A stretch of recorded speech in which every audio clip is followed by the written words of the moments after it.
নমস্কার বন্ধুরা। পালা বদলের পর থেকে সামাজিক প্রকল্পগুলির ভবিষ্যৎ নিয়ে প্রশ্ন উঠতে শুরু করেছিল।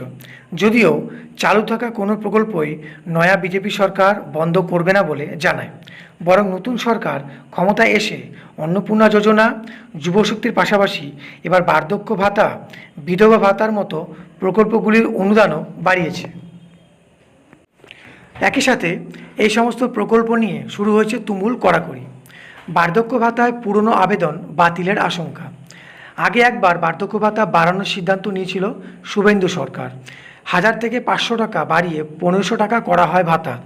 এরই মধ্যে সোমবার নবান্নে সাংবাদিক বৈঠকে মুখ্যমন্ত্রী শুভেন্দু অধিকারী ফের একবার বার্ধক্য ভাতার পাশাপাশি বিধবা ও বিশেষভাবে সক্ষম ব্যক্তিদের মাসিক ভাতা বৃদ্ধির কথা জানান। বার্ধক্য ভাতা, বিধবা ভাতা ও প্রতিবন্ধী ভাতার অনুদান আরও 500 টাকা বাড়ানোর ঘোষণা করা হয়েছে। অর্থাৎ এবার তা বেড়ে দাঁড়াচ্ছে 2000 টাকা।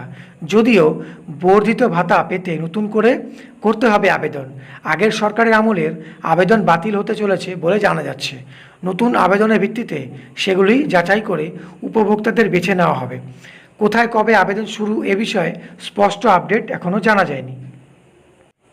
সূত্রের খবর, নতুন যে আবেদন আসবে সেগুলি যাচাই করে উপভোক্তাদের তালিকা তৈরি করবে সরকার।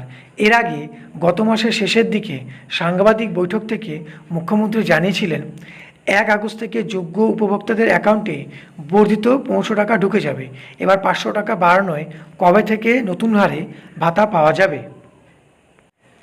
নবান্নের বৈঠক থেকে অবশ্য এই ব্যাপারে কিছু জানায়নি মুখ্যমন্ত্রী।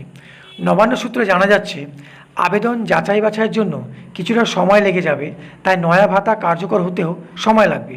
2027 সালের এপ্রিল মাস থেকে নয়া ভাতা চালু হওয়ার প্রবল সম্ভাবনা রয়েছে বলে খবর। তো যাই হোক, যে সমস্ত বয়স্ক এবং বিধবা এবং প্রতিবন্ধীরা রয়েছে তাদের এই ভাতা বাড়তে চলেছে আগামী বছর থেকে, এবং তারা যে ভাতা চলে আসছিল অর্থাৎ পেয়ে আসছিল সে ভাতা নিয়েও ঝাড়াই বাছাইয়ের কাজ শুরু হতে পারে।